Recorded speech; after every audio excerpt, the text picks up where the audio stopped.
ओम नमो भगवते वासुदेवाय।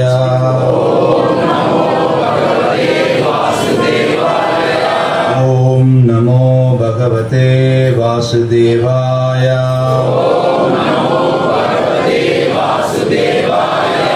ओम नमो भगवते वासुदेवाय।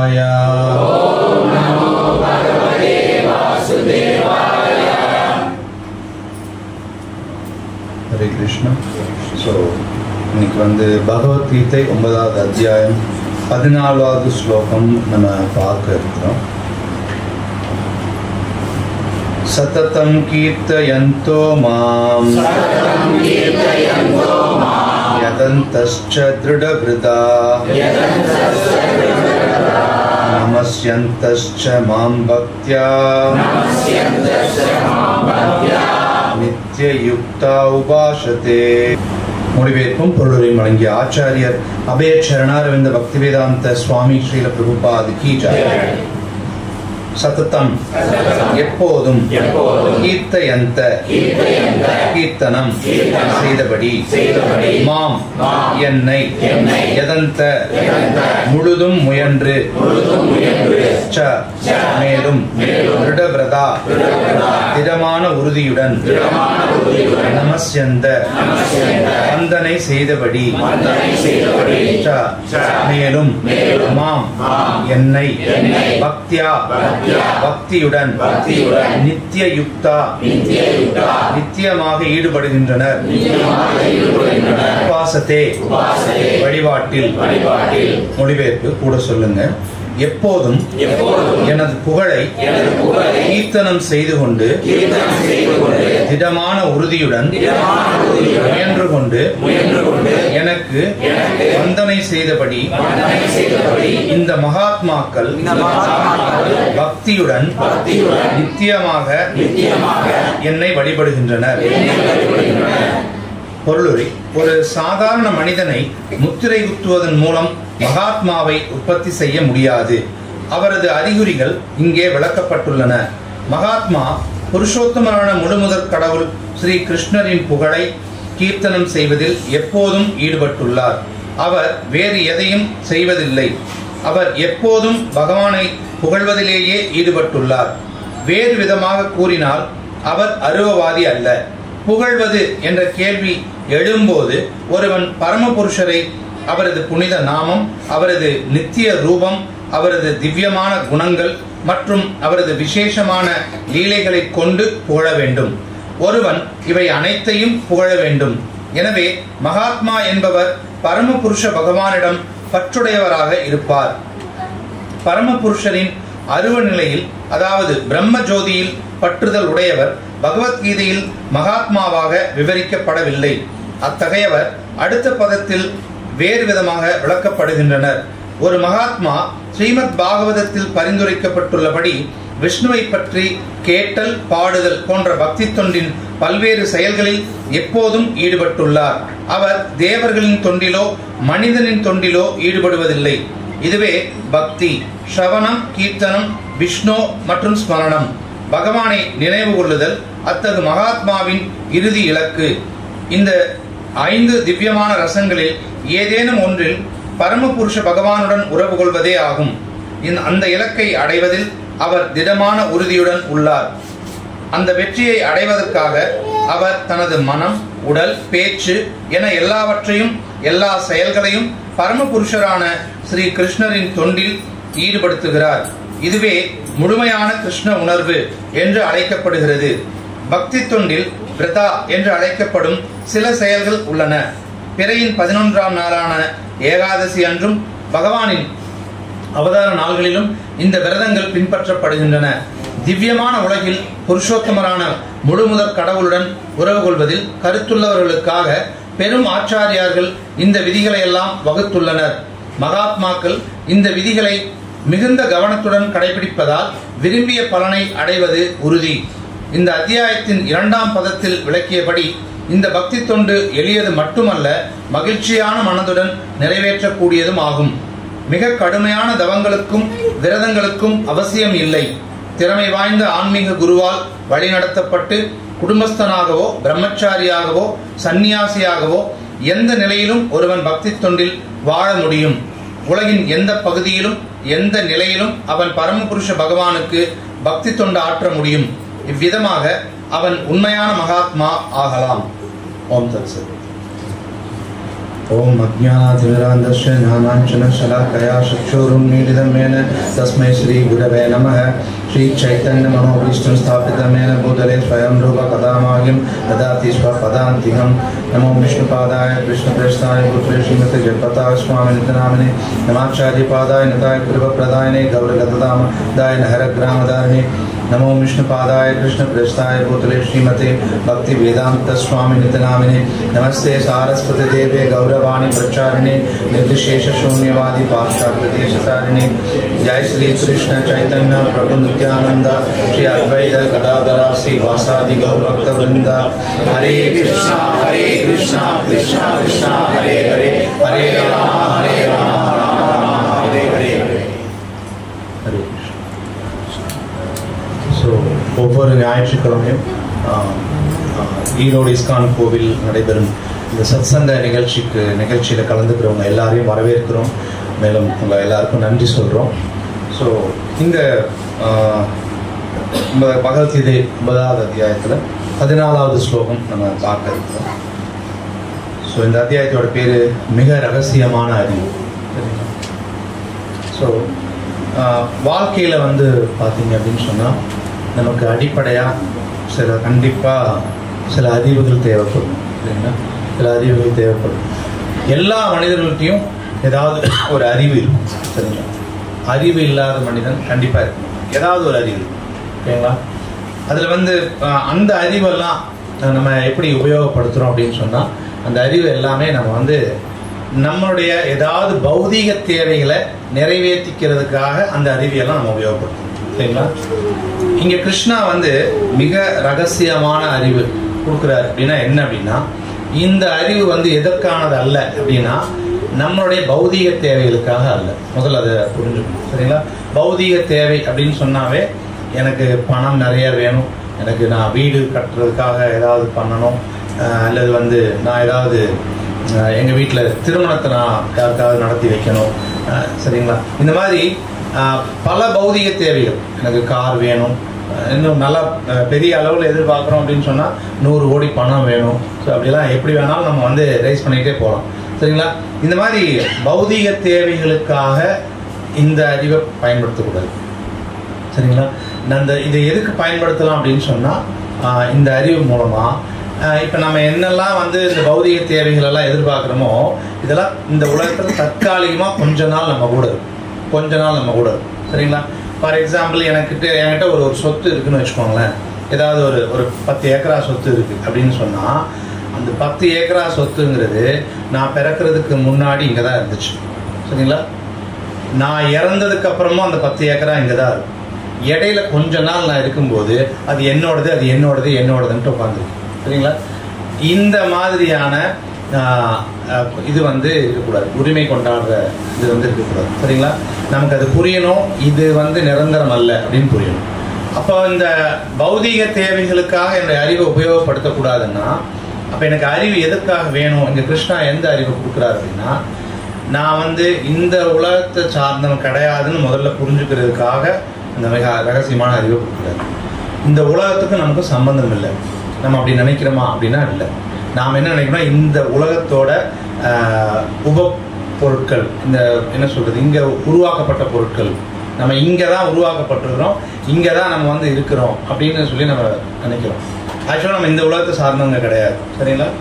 உண்மையாக சொல்ல போனால் வைகுண்ட உலகத்தை சார்ந்தவங்க நம்ம எல்லாருமே. அங்கேருந்து நம்ம என்ன பண்ணிட்டோம் அப்படின்னு சொன்னால் நம்மளுடைய தவறுகள் காரணமாக இந்த உலகத்துக்குள்ளே திறப்பு எடுத்துட்டோம். சரிங்களா? இப்போ எனக்கு என்ன தெரியலன்னா, நான் அப்படி விழுந்துட்டேன், நான் ஒரு நல்ல இடத்துல இருந்து நான் வீழ்ந்துட்டேன் அப்படிங்கிறதும் நமக்கு தெரியல. சரிங்களா? இப்போ எனக்கு என்ன வேணும்னா, நான் திரும்ப எங்கே ரொம்ப சௌகரியமாக ரொம்ப நல்ல விதமாக இருந்தனோ அந்த இடத்துக்கு நான் திரும்ப போகணும். சரிங்களா? அப்படி போகிறதுக்கான அறிவு யாராவது இந்த உலகத்தில் கொடுப்பாங்களா அப்படின்னா கொடுக்க மாட்டாங்க. பிரபுபாத அடிக்கடி ஒரு எக்ஸாம்பிள் கொடுப்பாரு. ஒரு மீன் வந்து தண்ணியில் இருந்ததுன்னு வச்சுக்கோங்க, பயங்கர சந்தோஷமாக இருக்கும் சரிங்களா. அதையே எடுத்து நீங்கள் வீட்டுக்கு கூட்டிகிட்டு வந்து என்னதான் தங்க பெட்டு போட்டு நல்லா ஃபஸ்ட் கிளாஸான உணவெல்லாம் கொடுத்து நீங்கள் எப்படி பார்த்துக்கிட்டாலும் அந்த மீன் சந்தோஷமாக இருக்காது. ஏன்னா மீனோட இடம் வந்து அது இல்லை, சொந்த இடம் அது கிடையாது. அது இருக்க வேண்டிய இடத்துல இருக்கும்போது அது ஆட்டோமேட்டிக்காக சந்தோஷமாக இருக்கும். இப்போ இந்த உலகத்தில் நம்ம எல்லாரும் சந்தோஷமாக இருக்கிறோமா? எல்லாருமே சந்தோஷமாக இருக்கிறோமா அப்படின்னா கண்டிப்பாக இல்லைன்னு சொல்லலாம், எல்லாரையுமே சொல்லலாம். எக்ஸப்ட் பக்தர்கள், அது பக்தர்கள் விதிவிலக்கு, தூய பக்தர்கள் எல்லாமே விதிவிலக்கு. எல்லாருமே இந்த உலகத்தில் நம்ம கஷ்டப்பட்டுட்டு தான் சரிங்களா. ஏதாவது ஒரு வகையான கஷ்டம் இருக்கும். நீங்கள் கஷ்டப்படாமலாம் நான் எதுவும் எனக்கெல்லாம் எந்த கஷ்டமும் கிடையாதுங்க அப்படின்னு யாராவது இருக்கீங்கன்னா அவங்க வந்து இங்கே உட்காந்து எனக்கு கொஞ்சம் சொல்லிக் கொடுங்க சரிங்களா. எந்த கஷ்டமும் இல்லாமல் இருக்குன்னா எப்படி அப்படிங்கிறத சொல்லிக் கொடுங்க. ஆனால் கிருஷ்ணா சொல்லிட்டாரு, இது துக்க ஆலயம், ஒருத்தரும் தப்பிக்க முடியாது, எல்லாரும் கஷ்டப்படணும்னு சொல்லிட்டாரு சரிங்களா. எல்லாருமே சிரமப்படும் ஏதாவது ஒரு வகையில். அது எந்த வகையிலங்கிறது அவங்களுக்கு தெரியும் சரிங்களா. கஷ்டப்பட்டுட்டு தான் இருக்கும். ஸோ அப்போ கிருஷ்ணா வந்து கொடுக்குற ஒரு மிக ரகசியமான அறிவு. ஏன் இது ரகசியமான அறிவு அப்படின்னு சொன்னால், நீங்கள் இந்த உலகத்தை நீங்கள் அந்த சொந்த ஊர்லேருந்து வந்துட்டீங்க இல்லையா, வைகுண்டத்துலேருந்து அங்கே திரும்பி போகிறதுக்கான அறிவு சரிங்களா. இதை யாராவது கொடுக்க முடியுமானா யாருமே கொடுக்க முடியாது. ஸோ கிருஷ்ணா தான் நம்ம கொடுக்க முடியும், கிருஷ்ணா தான் கொடுக்குறாரு. அப்போது இதனால் இது வந்து பார்த்தீங்கன்னா இது ரொம்ப ரகசியமான அறிவு. பிரிண்டெல்லாம் போட்டு புக்கை போட்டு எல்லா பக்கமும் டிஸ்ட்ரிபியூட் பண்ணி எல்லா கையிலையும் கிடைக்கிற மாதிரி பண்ணியாச்சே. இதில் என்ன ரகசியம்? ரகசியம்னா என்னது? யாராவது ஒருத்தருக்கு மட்டும் தெரியும், இல்லைன்னா 2 பேருக்கு மட்டும் தெரியும் அப்படின்னா தான் அது ரகசியம் இல்லைங்களா. இது ஊருக்கே எல்லாருக்கும் புத்தகம் போட்டு கொடுத்தாச்சு, அப்புறம் இதில் என்ன ரகசியம் வேண்டி கிடக்கு அப்படின்னு சொன்னால் இதை நீங்கள் படிச்சீங்கன்னாலும் நம்ம புரிஞ்சுக்க முடியாது சரிங்களா. கிருஷ்ணா என்ன சொல்றாருங்கிறத புரிஞ்சுக்க முடியாது. ஓப்பனாகவே சொல்லிட்டாரு, சொன்னாலுமே கூட புரிஞ்சுக்க முடியாது. இல்லைங்க நான் புரிஞ்சுக்கிட்டேங்க அப்படின்னா புரிஞ்சுக்கிட்டவங்க யாரும் இங்கே இருக்க மாட்டாங்க, அல்லது அவங்களுடைய பௌதீக வேலைகள் எதையும் செஞ்சுட்டு இருக்க மாட்டாங்க சரிங்களா. அவங்க 24 மணி நேரமும் கிருஷ்ணரை பற்றி மட்டும்தான் நினச்சிட்டு இருப்பாங்க. அப்படி நம்ம யாராவது இருக்கிறோமா? 24 மணி நேரம் கிருஷ்ண உணர்வில் தான் இருக்குது. கிருஷ்ணரை தவிர எனக்கு இன்னொரு சிந்தனை கிடையாது. அப்படி யாராவது இருக்குமானா அப்படி இல்லை. ஸோ அப்போ நமக்கு இன்னும் அந்த பக்குவத்துக்கு நம்ம வரலை அப்படிங்கிறது நம்ம சரிங்களா. இங்கே வந்து ஆத்மாக்கள், மகாத்மாக்கள் வந்து என்ன செய்கிறாங்க அப்படின்னு கிருஷ்ணா சொல்றாரு. ஆத்மாக்கள் பொதுவாக ஆத்மாக்கள் எல்லாமே சமம் தான். ஆத்ம ரீதியாக எல்லா ஆத்மாவுமே சமம் தான். ஒரு எறும்புக்குள்ளே இருக்கிற ஆத்மாவாகட்டும், ஒரு யானைக்குள்ளே இருக்கிற ஆத்மாவாகட்டும், ஒரு பிராமணருக்குள்ள ஆத்மாவாகட்டும், நமக்குள்ள இருக்கிற ஆத்மா, எல்லா ஆத்மாவே ஆத்ம ரீதியாக சமம் தான் சரிங்களா. ஆனால் இருந்தாலும் இங்கே வந்து மகாத்மா அப்படின்னு ஒரு ஆத்மாவை வந்து ஒரு பிரிவு வந்து பிரிக்கிறாங்க. இந்த மகாத்மாவுக்கு ஒரு எதிர்ப்பதம் என்னன்னு பார்த்தீங்கன்னா துராத்மா சரிங்களா. துராத்மா அப்படிங்கிறவங்க யாரு அப்படின்னு முதல்ல பார்த்துருவோம், அப்புறம் மகாத்மாக்கள் கிருஷ்ணா இந்த சொல்லிட்டு விஷயம். துராத்மா அப்படின்னா என்னன்னா, மகாத்மா ஆகிறதுக்கான வாய்ப்பை வந்து உபயோகப்படுத்தாம அல்லது தப்பாக உபயோகப்படுத்திட்டு இருக்கிறவங்க தான் துராத்மா சரிங்களா. அது என்னங்க? ஸ்ரீ கௌரவனுக்காக்கி அது என்ன தப்பா வந்து எப்படி வந்து ஒரு ஆத்மா வாய்ப்பை எப்படி உபயோகப்படுத்தும்? மகாத்மா ஆகிறதுக்கான வாய்ப்புங்கிறது ஒரு நல்ல வாய்ப்பு, அதை எப்படி வந்து மிஸ் பண்ணிடுவாங்க அப்படின்னா, உண்மையை சொல்லப்போனால் நம்ம எல்லாருமே அந்த மகாத்மா ஆகிறதுக்கான வாய்ப்பை தட்டி கழிச்சுட்டு துராத்மாவாக தான் இருக்க முயற்சி பண்ணணும் சரிங்களா. எப்படி அப்படின்னு கேட்டிங்கன்னா, துராத்மா அப்படிங்கிறது யார் அப்படின்னா, எப்படி அந்த வாய்ப்பை உபயோகப்படுத்த மாட்டேங்கிறாங்க அப்படின்னு சொன்னால், நம்ம எல்லாரும் நம்மளுடைய புலன்களை திருப்திப்படுத்துறதுக்காகத்தான் எல்லா வேலைகளும் செஞ்சுட்டு இருக்கோம் சரிங்களா. என்னுடைய நாக்கை திருப்திப்படுத்துறதுக்காக நான் என்ன சாப்பிடணும்னு நினைக்கணும் அதெல்லாம் சாப்பிடுவேன். என் கண்களை திருப்திப்படுத்துறதுக்காக நான் என்னென்ன பார்க்கணுமோ அதெல்லாம் பார்க்குறேன் சரிங்களா. நான் சந்தோஷமா இருக்கணும் அப்படின்னு ரொம்ப சுயநலமாக நம்ம வந்து என்னுடைய புலன்கள்லாம் திருப்திப்படணும். ஏன் காதுக்கு நான் கேட்ட காது குளிர கேட்கணும், அது என்னை பற்றி கேட்கணும், இல்லைன்னா வேறவங்க யார் பற்றியாவது கேட்கணும். பக்கத்தில் இருக்கிற யார் அவங்களுக்கு என்ன ஆச்சு, அவங்க வீட்டில் என்ன ஆச்சு, இந்த மாதிரியெல்லாம் நமக்கு கேட்கணும் அப்படின்னு சொல்லிட்டு நம்ம நினைக்கிறோம். முழுக்க என்னுடைய புலன்கள் எல்லாத்தையும் திருப்திப்படுத்திக்கணும் அப்படின்னு நம்ம நினைக்கிறோம் இல்லைங்களா. அப்படி நம்ம நினைக்கிற வரைக்கும் நம்ம துராத்மா தான் சரிங்களா. மகாத்மாக்கள் அந்த துராத்மாக்கள் தான். சரி, இந்த துராத்மாக்களுடைய நிலைமை என்னவா இருக்கும் அப்படின்னு சொன்னால், இது வந்து சொல்கிறாங்க, துராத்மாக்கள் வந்து பார்த்தீங்கன்னா இந்த உலகத்தில் மகா மாயை அவங்களுடைய கட்டுப்பாட்டில் வைக்கப்பட்டிருப்பாங்க அப்படின்னு சொல்கிறாங்க. சரி, யார் மகா மாயை அப்படின்னு சொன்னால், ஸோ நீங்கள் சொல்லுவீங்க இல்லையா, துர்கா தேவி இது காளியம்மன், மாரியம்மன், ஸோ பல பேர்கள் சொல்கிறீங்க இல்லையா, அவங்க தான். நம்ம எங்கே இருக்கிறோம் அப்படின்னு சொன்னால் ஜெயிலில் இருக்கிறோம், சரிங்களா? ஸோ ஜெயிலில் இருக்கிறாங்க அப்படின்னு சொன்னால் அதுக்கு அந்த ஜெயிலில் இருக்கிற கைதிகளை எல்லாம் வந்து நிர்வகிக்கிறதுக்கு கண்டிப்பாக ஒரு ஜெயிலர் போட்டிருப்பாங்க, சரிங்களா? இந்த உலகம் வந்து ஒரு ஜெயில். இந்த உலகம் எப்படிங்க ஜெயில் ஆகும்? ரொம்ப சௌகரியமாக தாங்க இருக்கிறோம் அப்படின்னு நம்ம நினைப்போம், சரிங்களா? அப்படி கிடையாது. ஆக்சுவலாக மொத்த படைப்பு வந்து 100% சொன்னால் 75% வந்து வைகுண்டம், ஒரு 25% தான் வந்து இந்த ஜட பிரபஞ்சங்கள் எல்லாமே, ஜட உலகங்கள் எல்லாமே, சரிங்களா? இப்போ ஜெயிலில் யாரை வைப்பாங்க அப்படின்னு சொன்னால் தப்பு பண்ணவங்கள ஜெயிலுக்குள்ளே வச்சுருவாங்க, சரிங்களா? அப்புறம் அவங்கள கண்காணிக்கிறதுக்கு ஒரு ஜெயிலர்ஸ் நிறைய ஆஃபீஸர்ஸை போட்டிருப்பாங்க. அது மாதிரி இப்போ பார்த்தீங்கன்னா வைகுந்தத்தில் மிஸ்டேக் பண்ண நம்மளை வைக்கிறதுக்கான ஜெயில் தான் இந்த உலகம். இதை பார்த்துக்கிறதுக்கான ஜெயிலர் தான் துர்கை, சரிங்களா? அவங்க என்ன செய்வாங்க, இப்போ அவங்க கட்டுப்பாட்டில் நம்ம வந்து என்ன செய்கிறோம் அப்படின்னா, ஒரு துராத்மாவாக ஒருத்தவங்க இருக்காங்க அப்படின்னு சொன்னால், அதாவது என்னுடைய புறங்களை மட்டும் நான் திருப்திப்படுத்திக்கணும் அப்படின்னு இருக்கிறாங்க அப்படின்னு சொன்னால், துர்கை என்ன செய்வாங்க அப்படின்னு சொன்னால், ஓகே நீ வந்து அவ்வளோ சுயநலமாக நீ எல்லாத்தையும் அனுபவிக்கணும்னு நினைக்கிறியா அப்படின்னு சொல்லிட்டு நமக்கு எப்போவுமே வந்து அவங்க ஒரு இது வச்சுருப்பாங்க, ஆயுதம் ஒன்று வச்சுருப்பாங்க, ஒரு 3 கம்பி சூலம் இல்லைங்களா, சூலம். அந்த சூலம் வந்து எதை குறிக்குதுன்னா 3 விதமான துன்பங்களை குறிக்கும், சரிங்களா? அத்தியாத்மிக கிளேஷா, அதி பௌதிக கிளேஷா, அதி தெய்வீக கிளேஷா. கிளேஷனா துன்பம், அத்தியாத்மிகா அப்படின்னா என்னுடைய உடலாலையும் என்னோட மனசாலையும் எனக்கு வர்ற துன்பங்கள் எல்லாமே அத்தியாத்மிகா. கண்டிப்பாக நம்ம உடல் ரீதியாக துன்பப்படுறோம், உடம்பு சரியில்லாமல் இருக்கும், ஆச்சுன்னா ப்ராப்ளம் தான், சரிங்களா? அப்புறம் வந்து மன ரீதியாகவும் துன்பப்படுவோம். எனக்கு ஏதாவது ஒரு வேலை நடக்கலைன்னா, யாராவது என்னை திட்டாங்கன்னா மன ரீதியாக பயங்கரமான பாதிப்பு இருக்கும். அப்போ உடல் ரீதியாகவும் மன ரீதியாகவும் நான் என்ன செய்கிறேன், துன்பப்படுறேன், ஒரு துன்பம். ரெண்டாவது அதிபௌதிக கிளேஷா, மற்றவங்களால நமக்கு வர்ற பிரச்சனை, சரிங்களா?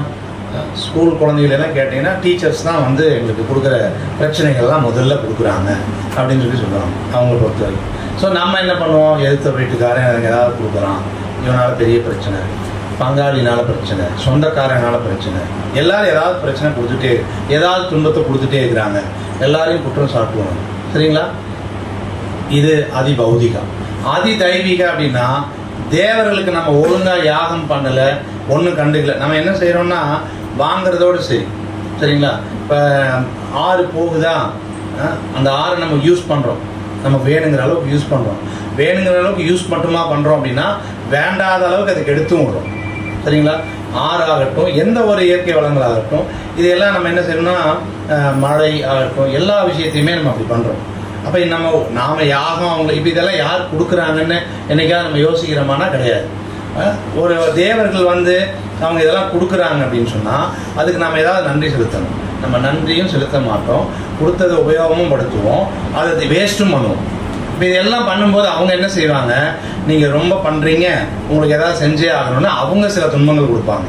அதுதான் வந்து இந்த நிலநடுக்கம், அப்புறம் சுனாமி, இந்த மாதிரி ஏதாவது அதிக வெயில், ஓவர் வெயில் 100 டிகிரி 105 டிகிரி அடிக்குது அப்படின்னா காரணம் என்னன்னா நாம ஒழுங்கா யாகங்கள் பண்ணாமல் இருக்கிறது தான் காரணம், சரிங்களா? அடுத்தது அவங்க கொடுக்கறதெல்லாம் அந்த அதி தெய்வீக கிளேஷம். இந்த 3 துன்பங்களை வந்து யார் வச்சிருக்காங்க, துர்காதேவி வச்சுட்டு இருக்காங்க. யாரெல்லாம் என்னுடைய புலன்களை மட்டும் நான் திருப்திப்படுத்திக்கணும்னு வேலை செஞ்சுட்டு இருக்கிறோமோ இந்த உலகத்துல அவங்க என்ன செய்யறாங்கன்னா அந்த 3 துன்பங்களை வச்சு இங்க போட்டு வறுத்து எடுக்கிறாங்க எல்லாரும், சரிங்களா? யாரையும் தப்ப விட மாட்டாங்க. உங்ககிட்ட பணம் நிறைய இருக்கலாம், உங்ககிட்ட செல்வாக்கு நிறைய இருக்கலாம், உங்ககிட்ட அறிவு நிறைய இருக்கலாம், சரிங்களா? என்ன இருந்தாலும் சரி இந்த உலகத்துல அவங்க எல்லாரையும் வந்து துன்பப்பட தான் வைப்பாங்க. அவங்களோட வேலையே அதுதான். ஏன்னா ஜெயிலர் அவங்க, சரியா? யாராவது தப்பிச்சு போக முயற்சி பண்றாங்களா அப்படின்னு சொல்லி பார்ப்பாங்க. இந்த தப்பிச்சு போறதுக்கான முயற்சி எப்படி செய்வாங்க அப்படின்னு நம்ம யாரும் அப்கோர்ஸ் தப்பிச்சு போறதுக்கு முயற்சியே பண்றதில்லை. பரவாயில்ல, என்ன இருந்தாலும் சரின்ட்டு எல்லா துன்பத்தையும் நம்ம என்ன பண்றோம்னா வாங்கிக்கிறோம். நீங்க எவ்வளவுதான் கொடுக்க முடியும் கொடுங்க பார்ப்போம் அப்படின்னு சொல்லிட்டு வாங்கிக்கிறோமே தவிர துன்பப்படுறமே இதுலேருந்து விடுபட்டா பரவாயில்ல யாராவது நினைக்கிறோமான்னா நினைக்கிறதே கிடையாது. எப்போ பார்த்தாலும் நமக்கு ஒரு பிரச்சனை வருதுன்னா என்ன செய்யணும்னா, எப்படியாவது இந்த பிரச்சனையை சரி பண்ணிட்டேன்னு வச்சுக்கோங்களேன், அவ்வளோதான் நான் தப்பிச்சிட்டேன் அப்படின்னு நம்ம ஒரு பிளான் பண்ணுறோம். சரிங்களா? சரி ஓகே, அந்த பிரச்சனை எப்படியாவது அதையும் இதையும் பண்ணி சால்வ் பண்ணணும்னு நினச்சா இன்னொரு பிரச்சனை வரும். சரிங்களா? லைஃப்பில் பிரச்சனை கண்டினியூஸாக இருந்துகிட்டே இருக்கும். எங்கேயாவது 2 பிரச்சனை நடக்கிறதுக்கு நடுவில் ஒரு கேப் விட்டதுன்னா நான் சந்தோஷமாக இருக்கிறேன், இந்த உலகத்தில் என்ன மாதிரி சந்தோஷப்படுறதுக்கு ஆள் கிடையாதுன்னு நம்ம எந்த அளவுக்கு செலிப்ரேட் பண்ண முடியுமோ அந்த அளவுக்கு செலிப்ரேட் பண்ணணும். எப்போ அடுத்த பிரச்சனை வர்றதுக்கும் முன்னாடி பிரச்சனை முடிஞ்சதுக்கும் ஒரு கேப் கிடைக்கும் போது. சரிங்களா? ஆனால் மொத்தத்தில் பிரச்சனை நம்ம கண்டினியூஸாக உதச்சிக்கிட்டே தான் இருக்கும். சரிங்களா? அப்படி தான் நம்ம இருக்கோம். ஆனால் இந்த துராத்மாவாக இருக்கிறவங்க வந்து பார்த்தீங்க அப்படின்னு சொன்னால் இந்த மாதிரியான துன்பங்கள்னால நம்ம கஷ்டப்பட்டே ஆகும்.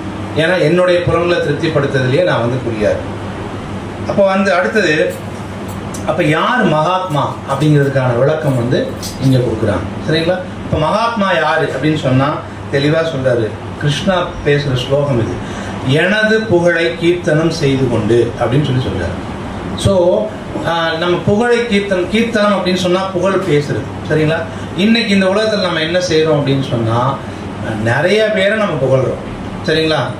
ஒரு அரசியல்வாதியை பார்த்தீங்க அப்படின்னு சொன்னால் நிறைய எழுதுவாங்க, சில வார்த்தைகள்லாம் பயங்கரமாக இருக்கும், அவரை பாராட்டுறதுக்காக எழுதுவாங்க. சமீபத்துடைய அமைதி புயல், அமைதி எப்போ புயல் எப்படி அமைதியாக இருக்குன்னு எனக்கு தெரியல, போட்டு பயங்கரமாக பாராட்டுறது, புகழ்றது, அவங்களையெல்லாம் புகழ்றது. ஆக்சுவலாக அப்படி யாரையும் புகழக்கூடாது, அதுக்கே நமக்கு நிறைய கர்மா வரும். நம்ம யோசிப்போம், இல்லைனா நமக்கு ஏன்னா பிரச்சனை வாழ்க்கை மேலே வாழ்க்கையில் நிறைய வந்துகிட்டே இருக்குன்னா நம்ம தப்பான ஆளுங்களையெல்லாம் புகழும். சரிங்களா? சில இடங்களில் வேலை பார்க்குற இடத்துல ஓனர் என்ன சொன்னால், நீங்கள் பண்ணது கரெக்டுங்க, அவர் பண்ணது முட்டாள்தனமாகவே இருந்தாலுமே கரெக்டுங்க, நீங்கள் சொன்னது தான் கரெக்டு, நீங்கள் பண்ணுறது தான் கரெக்டு. இல்லைன்னா வேலை போய்டும், இல்லைன்னா வேறு ஏதாவது அவங்ககிட்ட வர வேண்டிய லாபம் ஏதாவது நமக்கு வராமல் போயிடும். நம்ம அதனால் பௌதிக தேவைகளுக்காக நம்ம என்ன செய்கிறோம்னா போனவங்க வந்தவங்களெல்லாம் புகழ்கிறோம். சரிங்களா? ஆனால் இந்த மாதிரி புகழ்கிறது வந்து மற்றவங்களை புகழ்கிறோம், அதுவும் முக்கியமாக குறிப்பாக கோவிலுக்குள்ளே வந்துட்டோன்னு வச்சுக்கோங்களேன், நீங்கள் வந்து 2 பேரை தான் புகழணும். ஒன்று பகவான், இன்னொன்று பக்தர். சரிங்களா? வேறு யாரை பற்றியாவது இங்கே புகழ்ந்து நம்ம பேசுகிறோம் அப்படின்னு சொன்னால் ஆட்டோமேட்டிக்காக நம்ம வந்து கர்மாவோட அக்கௌண்ட்டில் நம்ம சேர்த்துக்கிட்டே இருக்கிறோம்னு அர்த்தம். சரிங்களா? அப்போ ஆட்டோமேட்டிக்காக நம்ம என்ன செய்வோம் அப்படின்னா நிறைய பிரச்சனைகள் நம்ம ஆட்டோமேட்டிக்காக ஃபேஸ் பண்ண வேண்டி வரும். ஓகேங்களா? இப்போ மகாத்மாக்கள் என்ன செய்வாங்க அப்படின்னு சொன்னால் புகழை பாடுவாங்க. இந்த கீர்த்தனங்கிற வார்த்தையை வந்து பிரபுபாத் சொல்கிறாரு, யாருக்குமே யூஸ் பண்ணக்கூடாது அப்படிங்கிறார். ஒருத்தருக்குமே கீர்த்தனங்கிற வார்த்தை பொருந்தாது. கீர்த்தனம் யாருக்கு மட்டும்தான் பொருந்தும் அப்படின்னா பகவான் கிருஷ்ணருக்கு மட்டும்தான் கீர்த்தனங்கிற வார்த்தையே பொருந்தும், அவரை மட்டும்தான் புகழணும் அப்படின்னு சொல்கிறார். சரிங்களா? பிரபுபாத் வந்து பாருங்க, பொருளுரைக்குள்ள எழுதுறாரு, ஈவன் தேவர்களை கூட வந்து அவங்க என்ன பண்ண மாட்டாங்க, தேவர்களின் தொண்டிலோ மனிதனின் தொண்டிலோ கூட அவங்க ஈடுபடுறது கிடையாது. அப்போ நம்ம மகாத்மா ஆகணும்னா நம்ம செய்ய வேண்டிய ஒரு வேலை என்ன அப்படின்னு சொன்னால், நாம் பேசுகிறோம் அப்படின்னு சொன்னாவே என்ன செய்யணும், பகவான் பற்றி பேசணும், கிருஷ்ணருடைய லீலைகள் பற்றி பேசணும், கிருஷ்ணருடைய நாமம் பற்றி பேசணும், கிருஷ்ணருடைய குணங்கள் பற்றி பேசணும். சரிங்களா? கிருஷ்ணருடைய அவதாரங்கள் பற்றி பேசணும். ஸோ அவருடைய உருவம், அவருடைய நாமம், அவருடைய புகழ், அவருடைய லீலைகள், இதெல்லாம் ஒருத்தவங்க பேசுகிறாங்க அப்படின்னு சொன்னால் அவங்க தான் வந்து மகாத்மா. இப்போ துராத்மா என்ன செஞ்சாங்கன்னு சொன்னோம், நம்ம இந்த மகாத்மா ஆகிறதுக்கான வாய்ப்பை அவங்க வந்து தப்பாக உபயோகப்படுத்துகிறாங்கன்னு சொன்னோம். அப்போ நாம் வந்து மகாத்மா ஆக முடியுமானா ஆக முடியும். என்ன செஞ்சால் போதும், ரொம்ப சிம்பிளாக என்ன பண்ணால் போதும், பகவானை புகழ்ந்தால் போதும். சரிங்களா? பகவானுடைய புகழ், லீலைகள், குணங்கள், அவருடைய உருவங்கள், இதையெல்லாம் வந்து நம்ம புகழ்ந்தோம் அப்படின்னு சொன்னாவே அது வந்து கீர்த்தனம். அப்படி பண்ணுறவங்க கண்டிப்பாக மகாத்மா ஆக முடியும். ஏன்னா கிருஷ்ணா அப்படி தான் சொல்கிறார். சரிங்களா? அப்போ எல்லாருக்குமே நமக்கு என்ன வாய்ப்பு இருக்குன்னா மகாத்மா ஆக முடியும். ஸோ அப்போ புகழ்றது அப்படின்னு சொன்னால், அவருடைய நாமம் புகழ்றது அப்படின்னு சொன்னால், நீங்கள் ஹரே கிருஷ்ணா மகாமந்திரம் சொல்கிறீங்க அப்படின்னு சொன்னால், பகவானுடைய சேவையை எதிர்பார்க்குறீங்கன்னு சொன்னால் அது வந்து பகவானை புகழ்றது தான். சரிங்களா? புகழ்வோமா பகவான் ஒரு முறை, ஹரே கிருஷ்ணா கிருஷ்ணா கிருஷ்ணா ஹரே ஹரே, ஹரே ராமா ராமா ராமா ஹரே ஹரே. ஓகேவா? ஓகேங்க, பகவானை புகழ்ந்துட்டேன் அவ்வளோதானவா அப்படின்னா அப்படி இல்லை. இப்படி 24 மணி நேரமும் புகழ்ந்துட்டு இருக்கணும். சரிங்களா? 24 hours இல்லைங்க, ஒரு 2 மணி நேரம் நான் வந்து திட்டிக்கிறேனே அவ்வளோதான் முடிஞ்சோம். சரிங்களா? அல்லது 2 மணி நேரம் நான் கண்டுக்காமல் இருக்கிறேனே, வேறு ஏதாவது பண்ணிக்கிறேனே, கண்டிப்பாக கஷ்டம். சரிங்களா? ஏன்னா கிருஷ்ணா இங்கே என்ன பண்ணிட்டார் அப்படின்னா, நமக்கு 24 மணி நேரம் கொடுத்தது அவர் தான் சொல்லிட்டாரு எப்பவுமே அப்படின்ட்டு. சததம், நீ புகழ் பாடு, எப்பவுமே பாடு அப்படின்ட்டு. சரிங்களா? எப்பவுமே அப்படின்னு சொன்னால் எப்பவுமே. நான் வந்து ஏதாவது ஒரு நைட் தூங்குறப்ப எல்லா டைமுமே அப்படி தான் சொல்கிறார். சரிங்களா? ஸோ எல்லா டைமுமே பகவானுடைய புகழ் வந்து நம்ம பாடியே தீரணும். அப்புறம் இந்த கீர்த்தனம் பண்ணுறப்போ என்ன இருக்கக்கூடாது அப்படின்னு சொன்னால் அகைத்துக்கி, அதுக்குள்ளே நமக்கு ஒரு பர்பஸ் இருக்கக்கூடாது. அப்படி பண்ணிட்டீங்கன்னா அது புகழ்ச்சி கிடையாது, பிஸ்னஸ் ஆகிடும்.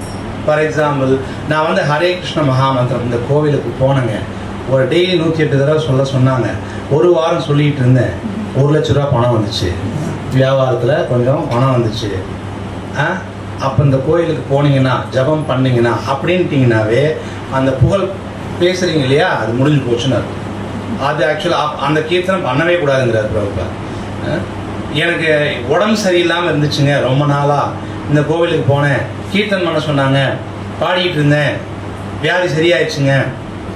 அஃப்கோர்ஸ் கிருஷ்ணா வந்து அதெல்லாம் ஒருத்தங்க டிவோஷனுக்கு வர்றாங்கன்னா அவங்களுக்கு காட்ட வேண்டிய அனுகிரகத்தை காட்டுவார். இதே அத்தியாயத்தில் சொல்ல, ஒருத்தங்க கலங்கமற்ற பக்தி பண்ணுறாங்க அப்படின்னு சொன்னால், மகாராஜ் நம்ம ஹிஸ் ஹோல்னஸ் பக்திவினோத சுவாமி மகாராஜ் கூட வந்து அந்த ஸ்லோகா எடுத்தார் இல்லைங்களா. அவர் சொல்லும்போது சொன்னார் இல்லைங்களா, பகவானுக்கு வந்து பகவானே தனிப்பட்ட முறையில் வந்து வேணுங்கிறத வந்து கொடுப்பாரு, நமக்கு நம்மகிட்ட இருக்கிறது போகாமல் பார்த்துக்குவாரு அப்படின்னு சொல்லிட்டு பார்த்து நிச்சயம் தோவோம் அப்படின்னு சொல்லி ஏஜனா பதி பாசுதே இல்லைங்களா. அப்போது கிருஷ்ணா வந்து பர்சனலாகவே நம்ம கொடுக்க வேண்டியதெல்லாம் கொடுப்பாரு. ஆனால் நம்ம என்ன பண்ணக்கூடாதுன்னா, அவர் இப்படி கொடுப்பாருன்னு சொல்லிட்டு நான் இந்த கீர்த்தனத்தை பண்ணக்கூடாது. அப்போ ஆட்டோமேட்டிக்காக என்ன ஆயிரும், நான் உங்களை புகழ்கிறேன், நீங்கள் எனக்கு காசு கொடுங்க, நான் உங்களை புகழ்கிறேன், எனக்கு வியாதியை சரி பண்ணுங்க, நான் உங்களை புகழ்கிறேன், எனக்கு கார் கொடுங்க. இது பிஸ்னஸ். சரிங்களா? இதை வந்து நம்ம கண்டிப்பாக செய்யவே கூடாது. சரிங்களா? அப்படி பண்ணீங்க அப்படின்னு சொன்னால் அந்த கீர்த்தனம் நம்ம பண்ணுறோம் இல்லைங்களா, பகவானை புகழ்றோம் இல்லையா, அதனுடைய ஒரிஜினலாக நமக்கு கிடைக்க வேண்டிய மிக உயர்ந்த பலன் கிடைக்காம போயிடுது. மிக உயர்ந்த பலன் என்ன தெரியுமா, நிரந்தரமாக நம்ம சந்தோஷமாக இருக்குது இல்லைங்களா. கிருஷ்ணா என்ன பண்ணுவார் அப்படின்னு சொன்னால், அந்த மாதிரி யாராவது ஒருத்தங்க வந்து எந்த விதமான மோட்டிவேஷனும் இல்லாமல், உள்நோக்கம் இல்லாமல், பகவானை நிஜமாவே ஒருத்தங்க வந்து கிருஷ்ணா ஆக்சுவலாக அர்ஜுனா புகழ்ந்து காட்டுறார். நமக்கு தெரியலனால கூட குந்தி மகாராணி ஆகட்டும், அர்ஜுனர் ஆகட்டும், பிரகலாத மகாராஜ் ஆகட்டும், பாகவத்தில் அது பகவத்கீதையில் பார்த்தீங்க அப்படின்னு சொன்னால் எப்படி பகவானை புகழணும் அப்படிங்கிறத கூட வந்து காட்டுறாங்க. சரிங்களா? எல்லாருமே புகழ்கிறாங்க. ஸோ அந்த மாதிரி மனசில் வந்து பகவான்கிட்ட எந்த விதமான எதிர்பார்ப்பும் இல்லாமல் நான் தொடர்ச்சியாக பகவானை புகழ்ந்துட்டு இருக்கேன்னு வச்சுக்கோங்களேன். புகழ்ந்துட்டு இருக்கிறேன் அப்படின்னு சொன்னாவே எனக்கு கிடைக்கிற மிக உயர்ந்த விஷயம் என்ன, பக்குவ நிலை என்ன அப்படின்னு சொன்னால் கிருஷ்ண பக்தி, கிருஷ்ண பிரேமை. கிருஷ்ணர் மீதான அன்பு அந்த அளவுக்கு உயர்ந்த அளவில் நமக்கு கிடைச்சிருச்சுன்னா கிருஷ்ணா கூடவே வச்சுப்பாரு நம்மள. சரிங்களா? அதை விட மிக உயர்ந்த சந்தோஷம். அதுக்கப்புறம் உங்களுக்கு வாழ்க்கையில் துக்கம்னு ஒன்று நம்ம வாழ்க்கையிலேயே இருக்காது, நம்மளோட எந்த இதுலேயுமே இருக்காது. இந்த உலகத்துக்குள்ள நம்ம வரவே மாட்டோம். எவ்வளோ பெரிய விஷயம் இல்லைங்களா. இது எப்படி அப்படின்னு சொன்னால் 10 ரூபாய்க்கு ஆசைப்பட்டு 1 கோடி ரூபாய் லாஸ் பண்ணுற மாதிரி. சரிங்களா? நாம் இந்த புகழ் ஏதாவது சொன்னோம்னா, இங்கே எனக்கு ஏதாவது பௌதிக தேவைகள் எனக்கு ஏதாவது கிடைக்கும் அப்படின்னு கீர்த்தனம் பண்ணுறோம் அப்படின்னு சொன்னால் நம்ம பகவானுடைய பிரேமையை இழந்துடுறோம். மிக 1 கோடி ரூபாய் லாஸ் பண்ணிட்டோம்னு. சரிங்களா? அந்த அளவுக்கு நம்ம அறியாமல் இருக்கும். அதனால பகவானை புகழ்கிறப்ப, பகவான் லீலைகள் பேசுகிறப்ப, பகவான் பற்றி கேட்குறப்போ எந்த விதமான உள்நோக்கமும் நம்மகிட்ட இருக்கக்கூடாது. நான் வந்து பகவான் நாம் ஜபம் பண்ணுறதாகட்டும், பகவானை பற்றி கேட்குறதாகட்டும், எந்த விதமான மோட்டிவேஷனுமே நம்மகிட்ட வந்து இருக்கக்கூடாது. சரிங்களா? அடுத்தது வந்து பார்த்தீங்க அப்படின்னு சொன்னால் கிருஷ்ணா இந்த ஒரு வார்த்தை யூஸ் பண்ணுறாரு. அந்த பக்தர்கள் என்ன, அந்த மகாத்மாக்கள் எப்படி இருப்பாங்க அப்படின்னு சொன்னால் திருடபிரதா, அவங்ககிட்ட வந்து எப்படி இருப்பாங்க அப்படின்னா திடமான உறுதியோடு அவங்க இருப்பாங்க அப்படின்னு சொல்கிறாரு. சரிங்களா? நம்ம இப்போ நீங்கள் உடனே இதெல்லாம் தூய பக்தர்களுக்காக சொல்லிட்டு இருக்காங்க. தூய பக்தர்கள் இப்படி இருப்பாங்க அப்படின்னு சொல்லிட்டு, நம்ம பக்தர்களா அப்படின்னு சொன்னால் நம்ம திட உறுதியோடு இருக்கிறோமா அப்படிங்கிறத நம்ம செக் பண்ணணும். சரிங்களா? திட உறுதி, அதுக்கு ஒரு எக்ஸாம்பிள் சொல்லுவோமே, பாரதத்தில் துருவ மகாராஜ் என்ன பண்ணுறாரு அப்படின்னு சொன்னால், அவங்க சித்தி என்ன செய்கிறாங்கன்னா அவருடைய அரசருடைய மடியிலேருந்து கீழே தள்ளி விட்டுறாங்க. தள்ளி விட்ட உடனே அவர் போய் சத்திரியன், துருவ மகாராஜ் சத்திரியனோட பையன், அரசரோட பையன் நேராக போய் அவங்க அம்மாட்ட என்னம்மா அப்படி தள்ளி விட்டாங்க அப்படின்னு. சரி ஒன்றும் பண்ண முடியாது, இதெல்லாம் வந்து அவருக்கு மேலே நீ வரணும் அப்படின்னு சொன்னால் நீ வந்து போய் என்ன செய்யணும் அப்படின்னா பகவான் விஷ்ணுவை வழிபட்டு நீ வந்து அவரோட பெரிய ராஜ்யத்தையெல்லாம் நீ வாங்க முடியும், விஷ்ணுவை தான் நீ வழிபடணும், பகவான் காப்பாற்றினா தான் உண்டு அப்படின்னு யார்கிட்ட சொல்கிறாங்க? 5 வயசு பையனான துருவ மகாராஜ். சரிங்களா? இப்போ துருவ மகாராஜ் என்ன பண்ணுறாரு அப்படின்னு சொன்னால், அப்படியா விஷ்ணுவை வழிபடணுமா, எங்கே இருக்காரு, காட்டில் இருக்கிறதா சொல்லுவாங்க அப்படின்னு உடனே கிளம்பி போயிடுறாரு துருவ மகாராஜ். சரிங்களா? இப்போ நம்ம கிருஷ்ணா வந்து கோவிலில் இருக்கிறாரு அப்படின்னு சொன்னோடனே எத்தனை பேர் கிளம்பி எல்லாம் கோயிலுக்கு வந்துடுறாங்கன்னு நினைக்கிறீங்க? விக்கிரகம் இருக்காங்க, ஆராதனை பண்ணுறோம். சரிங்களா? எல்லா பூஜை புனஸ்காரங்களும் எல்லா கோவில்லையும் நடக்குது. நீங்கள் யோசிச்சு பாருங்க, இன்னைக்கு ஞாயிற்றுக்கிழமை லீவு நாள் தான், தியேட்டரில் எவ்வளோ கூட்டம் இருக்குது, கோவிலில் எவ்வளோ கூட்டம் இருக்குன்னு பாருங்க. சரிங்களா? அப்போ என்னென்னா அந்த திட உறுதி ஜனங்ககிட்ட வந்துருமா அப்படின்னா அவங்ககிட்ட வர்றதில்லை. திட உறுதி எந்த அளவுக்கு இருக்கணுங்கிறது துருவ மகாராஜ் காட்டுறாரு. சரிங்களா? விஷ்ணுவை நான் பார்க்கணும், எவ்வளோ சீரியஸாக இருக்காருன்னு பாருங்க. 5 வயசு பையன் போகிறாரு நேரம், உடனே சீரியஸாக வர அப்படி பார்க்கணும்னு வராருன்னு சொன்னோடனே உடனே கிருஷ்ணா என்ன பண்ணுறாரு, நாரதர் அனுப்புகிறார் போய் கொஞ்சம். சரி, இது ஒரு பியூட்டிஃபுல்லான விஷயம். இந்த இடத்துல மூத்த பக்தர்கள் ஆச்சாரியார்கள் என்ன சொல்கிறாங்கன்னா, ஒருத்தங்க சின்சியராக பகவானை பார்க்கணும்னு முடிவு பண்ணிட்டீங்கன்னா கிருஷ்ணா உடனே ஆன்மீக குரு அனுப்புவார். சரிங்களா? நம்ம ஆன்மீக குருவை நம்ம தேட வேண்டியது, நம்மகிட்ட சின்சியாரிட்டி இருக்கணும், பகவானை நிஜமாவே நம்ம பார்க்கணும் அப்படிங்கிற சின்சியாரிட்டி நம்மகிட்ட இருக்கும். சரிங்களா? அந்த சின்சியாரிட்டி இல்லை அப்படின்னு சொன்னால் கடைசி வரைக்கும் அந்த சின்சியாரிட்டி இல்லை அப்படின்னா நம்மளை அப்படியே கொஞ்சம் போக்கு காட்டிக்கிட்டே இருக்கிற மாதிரி அல்லது நம்மளை ஏமாத்துற மாதிரியான ஏதாவது ஒரு ஆட்கள் கிட்ட தான் போய் நம்ம மாட்டுவோமே தவிர சரியான ஆன்மீக குருக்கிட்ட நம்ம போக மாட்டோம். ஒரு சரியான ஆன்மீக குரு வேணும் அப்படின்னா சின்சியராக இருக்கும். ஸோ துருவ மகாராஜ் சீரியஸாக இருக்கிறாரு, பகவான் பார்த்தே ஆகணும் அப்படின்னு அவர் போகிறாரு. உடனே நாரதர் அனுப்புகிறார். ஸோ நாரதர் வந்தவுடனே ஓம் நமோ பகவதே வாசுதேவாயா, இந்த மந்திரம் வந்து நீ சொல்லு, நீ வந்து விஷ்ணுவை பார்க்கலாம் அப்படின்னு சொல்லி கொடுத்தாரு. சரிங்களா? சொல்லி கொடுத்த உடனே அவரோட திட உறுதி பாருங்க. துருவ மகாராஜ் என்ன பண்ணுறாருன்னா 6 மாதத்தில் விஷ்ணுவை பார்த்துட்டாரு. சரிங்களா? வெரி சாரி, நான் 10 வருஷமாக கோவிலுக்கு வந்துட்டுருக்கேன். சரிங்களா? நான் இன்னும் பார்க்கல. சரி. ஸோ அப்போ என்னன்னா 6 மாதத்தில் பார்த்தார். நான் எதுக்காக சொல்லுறேன்னா, நம்மகிட்ட சின்சியாரிட்டி, நம்மகிட்ட திட உறுதி, நம்மளோட அளவு வந்து அவ்வளோதான் இருக்குது அப்படிங்கிறதுக்காக நான் சொல்லுவேன். சரிங்களா? 6 மாதத்தில் பார்த்துட்டாரு. சரி, 6 மாதம் என்ன பண்ண நமக்கு என்ன தோணணும், ஓகே 6 மாதத்தில் பார்த்துட்டாருன்னா அந்த வாய்ப்பு சரியான வாய்ப்பு நம்மளும் உபயோகப்படுத்தினா 6 மாதத்தில் பார்த்துடலாம் இல்லையா? என்ன பண்ணாருன்னு கேளுங்களேன். அவர் என்ன பண்ணார், முதல் மாதம் 3 நாளைக்கு ஒரு தடவை ஃப்ரூட்ஸு ரூட்ஸு பழங்கள் கிழங்குகள் மட்டும் சாப்பிட்டாரு. சரிங்களா? 3 நாளைக்கு ஒரு முறை. சரிங்களா? அடுத்து முதல் மாதம் ஃபுல்லாக 30 நாளில் மொத்தமே 10 நாள் தான் சாப்பிட்டுருக்காரு. அப்படி பார்த்தீங்கன்னா 3 நாளைக்கு ஒரு தடவை. 2வது மாதம் 6 நாளைக்கு ஒரு தடவை இலை புண்ணு மட்டும்தான் சாப்பிட்டாரு. சரிங்களா? 2வது மாதம். 3வது மாதம் 9 நாளைக்கு ஒரு தடவை தண்ணி மட்டும்தான் எடுத்தார். அப்படின்னா மாதத்தில் 3 நாள் தான் தண்ணி குடித்தார். சரிங்களா? அடுத்தது 4வது மாதம் என்ன பண்ணுறாருன்னா 12 நாளைக்கு ஒரு தடவை தான் காற்றை சுவாசித்தார். மூச்சே 12 நாளைக்கு ஒரு தடவை தான் விட்டார் காற்று சுவாசிக்கிறதுக்காக. சரிங்களா? அப்புறம் அடுத்தது அடுத்த மாதம் 5வது மாதத்தில் எல்லாத்தையும் நிறுத்திட்டார், டோட்டலாக நிறுத்திட்டார். 6வது மாதத்தில் பார்த்துட்டார். இப்போ நம்ம இதை ஸ்டார்ட் பண்ணிடலாங்களா? இந்த தினமான உறுதி நம்மகிட்ட முடியுமா? சரிங்களா? நம்ம மாதத்தில் 2 நாள் தான் ஏகாதசி வருது, அந்த அன்னைக்கு நம்ம கிழங்கோ பழம் சாப்பிட்றதுக்கோ நம்மளால் முடியல. இவ்வளோதான் நம்மளோட திட விரதங்கள் எல்லாம். சரிங்களா? நான் எதுவும் தப்பாக சொல்ல யாரையும். சரிங்களா? பட் நம்மளோட உறுதி வந்து எந்த அளவுக்கு இருக்கணும் அப்படின்னு சொல்லிட்டு பக்தர்கள் காட்டுறாங்க. சரிங்களா? அப்போ நம்ம வந்து என்ன செய்யணும் அப்படின்னு சொன்னால், நம்ம வந்து இவ்வளோ விரதங்கள் நம்ம இருக்க முடியுமா, இந்த திட விரதம் இருக்க முடியுமானா நம்ம வந்து கலியுக ஜனங்கள்ன்றதுனால நம்மளை பற்றி ஆச்சாரியர்களுக்கெல்லாம் தெரியுங்கிறதுனால என்ன பண்ணிட்டாங்கன்னா நிறைய சலுகைகள் கொடுத்துட்டாங்க. நீங்கள் இந்த அளவுக்கெல்லாம் பண்ணுங்கள், இந்த அளவுக்கு விரதம் நீங்கள் போக வேண்டாம், உங்களால் முடியாது. சரிங்களா? அதனால் பரவாயில்லை, ஏகாதசி அன்னைக்கு வந்து ஏதாவது நீங்கள் வந்து தானியங்கள் இல்லாமல் எதாவது சாப்பிட்டுக்குங்கன்னு சொல்லி ஆச்சாரியார்களுடைய கருணை நம்மளுடைய திட விரதத்தையெல்லாம் சோதிக்காமல் நமக்கு சாப்பிட்றதுக்கு என்னென்ன விஷயங்கள் இருக்கோ அதெல்லாம் கொடுத்துட்டாங்க. இதெல்லாம் சாப்பிட்டுக்கோ. ஆனால் செய்ய வேண்டிய விஷயம் என்ன அப்படின்னு சொன்னால், ஹரே கிருஷ்ணா ஹரே கிருஷ்ணா கிருஷ்ணா கிருஷ்ணா ஹரே ஹரே பகவான் நாமத்தை சொல்லி புகழுங்க அப்படின்னு சொல்லிட்டாங்க. சரிங்களா? நம்மளை ரொம்பலாம் வந்து இந்த மாதிரி இவ்வளோ கடுமையான விரதங்களுக்கெல்லாம் ஆளாக்கல். அடுத்தது, ஸோ இது ஒரு பக்தர். இன்னொரு பக்தர் வந்து இன்னொரு பக்தர் வந்து ஒரு பெண் பக்தர். அந்த பெண் பக்தர் யார் அப்படின்னு சொன்னால் மாதங்க ரிஷின்னு சொல்லிட்டு ஒருத்தர் வந்து இருக்கிறார். அவர்கிட்ட வந்து சபரின்னு சொல்லிட்டு ஒரு ஒரு பெண், ஒரு எளிமையான, ரொம்ப சாதாரண குடும்பத்தில் இருக்கிற ஒரு எளிமையான பெண். அவங்க வந்து என்ன பண்ணுறாங்கன்னா, அந்த ஆசிரமத்தில் எனக்கு வந்து ஒரு உயர்ந்த அறிவை கொடுங்க. நாம வந்து இங்கே கிருஷ்ணா நமக்கு மிக ரகசியமான அறிவை வந்து கொடுக்குறேன்னு சொல்லி கொடுக்குறாரு. சரிங்களா? இதில் வந்து அந்த எனக்கு மிக உயர்ந்த அந்த ரகசியமான அறிவை கொடுங்கன்னு சொல்லிட்டு சபரி போய் மாதங்க ரிஷிங்கிற ஒரு முனிவர்கிட்ட கேட்குறாங்க.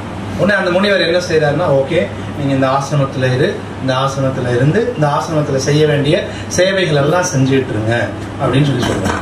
சரிங்களா? இப்போ இடையில என்ன ஆயிடுச்சு அப்படின்னு சொன்னால், மாதங்க ரிஷி வந்து இடையில ஒரு உடலை விட வேண்டிய சூழ்நிலை. இப்போ சபரி வராங்க. வந்துட்டு அவங்க வந்து சொல்கிறாங்க, ஸோ ஆன்மீக குருவே, நீங்கள் வந்து மகாராஜா, நீங்கள் இந்த மாதிரி என்னை விட்டுட்டு போகிறீங்களே, நீங்கள் இல்லாமல் நான் எப்படி இருப்பேன்? இவ்வளோ நாளாக நீங்கள் சொல்லி கொடுத்த பக்தி விஷயங்கள் எல்லாம் கடைப்பிடிச்சிட்ருக்கிறேன், இதெல்லாம் செஞ்சிட்ருக்கிறேன், என்ன சொன்னாரோ அதை செஞ்சிட்ருக்கிறேன், நீங்கள் போகிறேன்னு சொல்கிறீங்களே அப்படின்னு ஒன்று.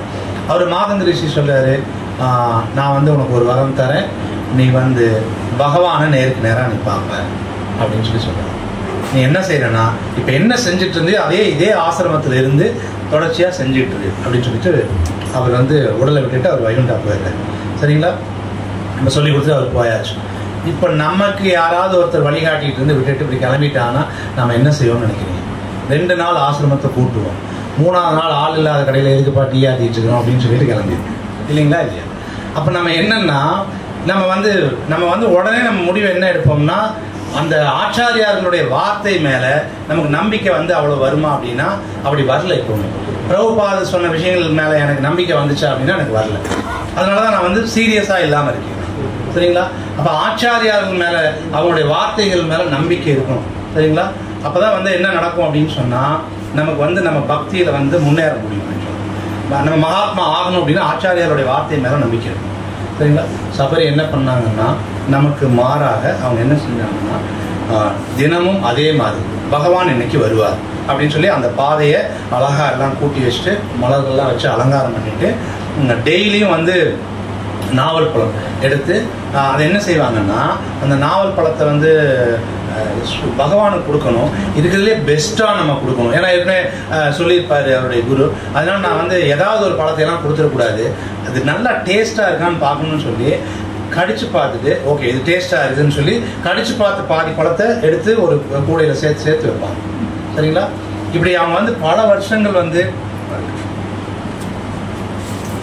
இந்த மாதிரி பல வருஷங்கள் வந்து பண்ணிட்டு இருக்காங்க. ஆச்சாரியாருடைய, தன்னுடைய ஆன்மீக குருவினுடைய வார்த்தை மேல நம்பிக்கை வச்சு இந்த தொடர்ச்சியா பல வருஷங்களுக்கு அவங்க வெயிட் பண்றாங்க. ராமரை பார்ப்போம், இன்னைக்கு பார்ப்போம், இன்னைக்கு பார்ப்போம், இன்னைக்கு பார்ப்போம் அப்படின்னு சொல்லி பாத்தீங்கன்னா இதுதான் திடமான விரதம், திடமான உறுதி. சரிங்களா? ஆச்சாரியனுடைய வார்த்தை மேல நமக்கு நம்பிக்கை இருக்கு, குருவோட வார்த்தை மேல நமக்கு நம்பிக்கை இருக்கும்.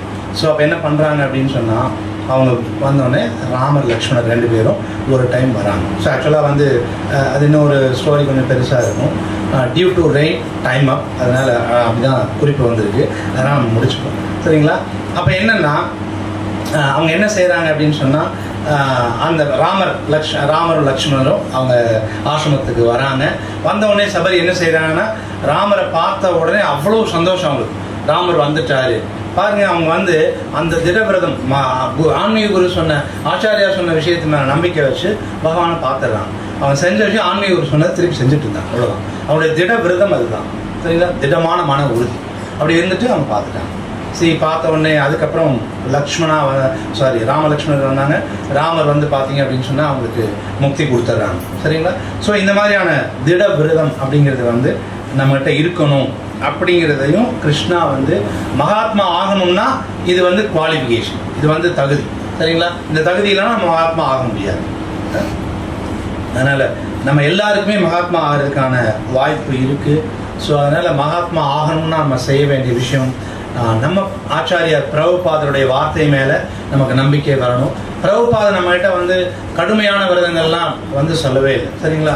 ஒருத்தருக்கும் ரொம்ப ஸ்பெஷலாக, அதுவும் சைத்தன்ய மகாபிரபு, கிருஷ்ணர் வந்து சைத்தன்ய மகாபிரபுவா சொல்லி கொடுத்துட்டு போன விஷயங்களையும், முந்தைய ஆச்சாரியர்கள் சொல்ல எல்லா விஷயங்களையும் நமக்கு எவ்வளவு எளிமையாக புரியணுமோ அந்த அளவுக்கு நல்லா எக்ஸ்ட்ராக்ட் பண்ணி நமக்கு இவ்வளவுதான் புரியும், இவ்வளவுதான் நம்மளால் எடுத்துக்க முடியுங்கிற அளவுக்கு அதை ரொம்ப எளிமையாக்கி பிரபுபாதர் நம்மகிட்ட கொடுத்துருக்காரு. ஸோ பிரபுபாதர் நம்மகிட்ட எதிர்பார்க்குற விஷயங்கள் என்னென்னா, தினமும் ஹரே கிருஷ்ண மகாமந்திரம் சொல்லுங்க, தினமும் பகவத்கீதை படிங்க, பாகவதம் படிங்க. இந்த மாதிரி சத்சங்க நிகழ்ச்சிகளுக்கு தவறாமல் கலந்துக்கிட்டு பகவானுடைய அனுகிரகத்தை வாங்கிக்கோங்க, பகவானுக்கு தரிசனம் பண்ணுங்க. கோவிலில் ஏதாவது முடியும் அப்படின்னு சொன்னால், மூத்த பக்தர்கள்லாம் நிறைய இருக்காங்க, இங்கே நிறைய சேவைகள் இருக்குது, ஏதாவது சேவைகளில் உங்களை ஈடுபடுத்திக்கோங்க. சரிங்களா? இதையெல்லாம் நம்ம செய்கிறப்ப கண்டிப்பாக என்ன ஆகும் அப்படின்னு சொன்னால், நம்மகிட்ட இருக்கிற அந்த மற்ற கலங்கங்கள் எல்லாம் போயிட்டு கண்டிப்பாக நமக்கு வந்து இந்த திட உறுதி அப்படிங்கிறதும் ஒரு ஸ்டேஜில் நம்மகிட்டையும் வரும். சரிங்களா? திட உறுதி நம்மகிட்டையும் வரும். நம்ம பகவானை வந்து பார்த்தீங்க அப்படின்னு சொன்னால், நம்ம இப்போ இருக்கிற மாதிரி இல்லாமல் நம்மளால் பகவானை முழுமையாக கலங்கங்கள் இல்லாத மனதோட மோட்டிவேஷன் எதுவும் இல்லாமல் நம்மளால பகவானை புகழ முடியும். சரிங்களா? அப்படி பண்ணும்போது நம்மளும் வந்து மகாத்மாக்கள் ஆகணும். சரிங்களா? ஸோ இதுதான் வந்து பிரபுபாதர் அல்லது ஆச்சாரியார்கள் சாஸ்திரங்கள் நமக்கு கொடுக்குற அறிவுரை. அதனால் தயவு செய்து இது எல்லாரையும் நம்ம கடைப்பிடிக்கணும் அப்படின்னு சொல்லி கேட்டுக்கிறேன். இதோட நிறுத்திக்கிறேன். சரிங்களா? ஏற்கனவே டைம் சொல்லிட்டாங்க. உங்களுக்கு ஏதாவது கேள்விகள் இருந்தால் 1 or 2 ஸ்லோகம் சம்பந்தமாக ஏதாவது கேள்விகள் இருந்தால்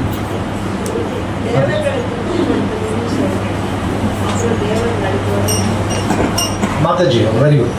தேவர்களை திருப்திப்படுத்தணும் அண்டு தேவர்களை வந்து புகழக்கூடாதுன்னு சொல்கிறோம் அப்படின்னு சொன்னால், நான் வந்து என்னுடைய கைக்கு ஸ்ட்ரென்த் வேணும், காலுக்கு ஸ்ட்ரென்த் வேணும், சரிங்களா, முதுகுக்கு ஸ்ட்ரென்த் வேணும், முட்டிக்கு ஸ்ட்ரென்த் வேணும் அப்படின்னு சொன்னால் எல்லா இடத்துக்கும் தனித்தனியாக சாப்பாடு தர வேண்டிய அவசியம் இல்லை.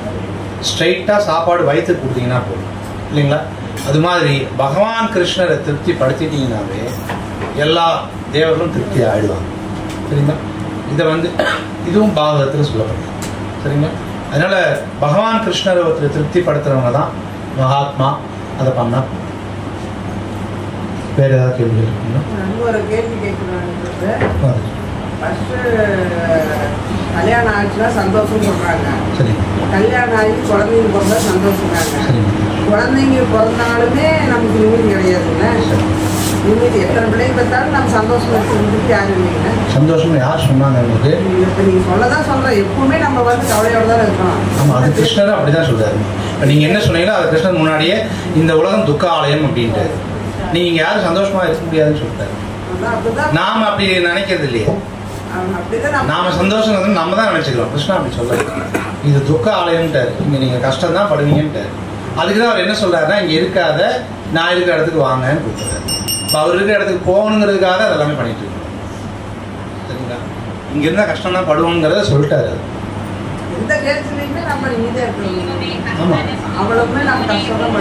கண்டிப்பா நீங்க என்ன சொன்னீங்களோ அது கிருஷ்ணர் ஏற்கனவே சொல்லிட்டாரு. 5000 வருஷத்துக்கு முன்னாடி சொல்லிட்டாரு. சரிங்களா? நம்ம லேட்டாக புரிஞ்சுக்கணும். ரந்திரா ஸ்ரீமத் பகவத்கீதா கி ஜெய், பிரபுபாத் கி ஜெய்.